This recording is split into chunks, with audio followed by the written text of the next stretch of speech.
عیسوی دور کی ابتدا سے پہلے تک نظر کے چشمے ایجاد نہیں ہوئے تھے۔ خراب نظر والے لوگوں کو ان کے غلام بآواز بلند پڑھ کر سنایا کرتے تھے۔ ماہرین آثار قدیمہ کو اشور کی قدیم شہر نینوا سے ایک لینز ملا جو آتشی شیشے کی مدد سے بنایا گیا تھا۔ ڈرامہ نویس ارسطوفینز نے بھی ایک قسم کے آتشی شیشے کا ذکر کیا جس کو دھوپ میں رکھ کر کپڑے وغیرہ میں سوراخ کرنا یا موم کی لوہوں سے کچھ مٹانا ممکن تھا۔ یہ آتشی شیشہ اندازاً 1000 عیسوی میں ایجاد ہوا۔ لگتا ہے اہل وینس نے اس قسم کا شیشہ بنانا سیکھ لیا تھا جسے تحریر کے اوپر رکھنے پر الفاظ بڑے ہو کر نظر آتے تھے۔ ڈریڈ ٹی وی میں آپ سب کو خوش آمدید کہتے ہیں۔ نظر کے چشموں یا اینکوں نے 1268 اور 1289 کے درمیان اپنی موجودہ صورت اختیار کی۔ 1268 میں نظر کے چشموں کا ذکر سائنسدان راجر بیکن کے ہاں ملتا ہے۔ اس نے لکھا، کرسٹل یا شیشے یا کسی اور شفاف شے کے ذریعے حروف یا بہت چھوٹی چیزوں کو بڑا کر کے دیکھا جاتا ہے۔ پھر 1269 میں پوزی نامی شخص نے لکھا، میں اس قدر ضعیف ہو چکا ہوں کہ نظر کے چشموں کے بغیر کچھ پڑھ یا لکھ نہیں سکتا۔ انہی حال ہی میں کمزور بصارت والے بوڑھے افراد کے لیے ایجاد کیا گیا ہے۔ افسوس کہ مواجد کے نام کا حوالہ نہیں ملتا، لیکن 1306 عیسوی میں پیسا شہر میں ایک راہب نے خطبہ دیتے ہوئے اس شخص کا ہلکا سا ذکر کیا۔ نظر کے چشمے کوئی 20 برس پہلے ایجاد ہوئی۔ میں بذات خود ان کی مواجد سے ملا اور اس سے بات چیت بھی کی۔ دوستو، یہاں تک تو یہ بات واضح ہو گئی کہ چشموں کا لینس کا ایجاد آج سے تقریباً 800 سال پہلے 12ویں صدی میں ہوا تھا۔ ابتدائی چشمے ایک معدنی پتھر لینزوں پر مشتمل تھے کیونکہ ابھی تک شیشہ سازی کا فن ایجاد نہیں ہوا تھا۔ حیرت کی بات ہے کہ اینکوں کے ایجاد کے بعد سب سے بڑا مسئلہ انہیں لگائے رکھنے کا تھا۔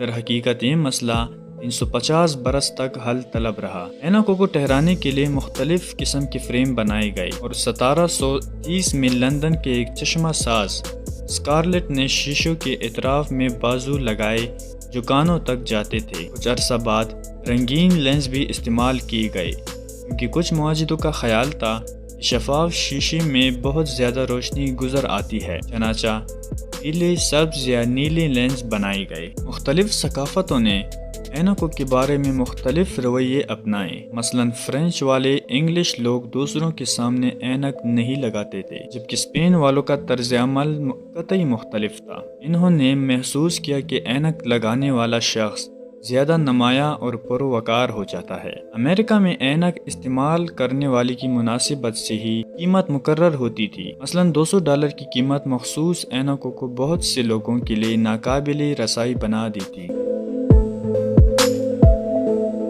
دوستو، فرینکن نامی شخص کے بہت سے کارنامے لوگوں کو یاد ہیں، مگر چند ایک لوگ ہی یہ جانتے ہیں کہ 2 شیشوں والی نظر کی اینکیں بھی اسی نے بنائی تھی۔ ان اینکوں میں لگی شیشے کا ایک حصہ دور اور دوسرا حصہ نزدیک دیکھنے کے لیے استعمال ہوتا تھا۔ فرینکن نے انہیں اس لیے ایجاد کیا کیونکہ اسے بار بار اینک بدلنے میں دشواری ہوتی تھی۔ البتہ 2 شیشوں والی اینکوں میں کچھ مسائل تھے، مثلاً شیشوں کے درمیان جوڑ میں گرد وغیرہ جمع ہو جاتی، لیکن انجام کار ایک ہی شیشے میں 2 حصے بنانا ممکن ہو گیا۔ اب دوستو، کانٹیکٹ لینس کی تاریخ حیرت انگیز طور پر بہت طویل ہے۔ پہلی مرتبہ یہ تصور 1845 میں جان ہرشیل نامی شخص نے پیش کیا۔ بہت سے مختلف دیگر ایجادات کی طرح کانٹیکٹ لینس بھی ضرورت کے نتیجے میں بنائے گئے۔ 19ویں صدی کے اواخر میں ایک شخص کی آنکھوں کی پتلیاں کینسر کے باعث خراب ہو گئی اور ایک جرمن FI مولر نے اس کی آنکھوں پر کانٹیکٹ لینز لگائے۔ وہ آدمی 20 برس بعد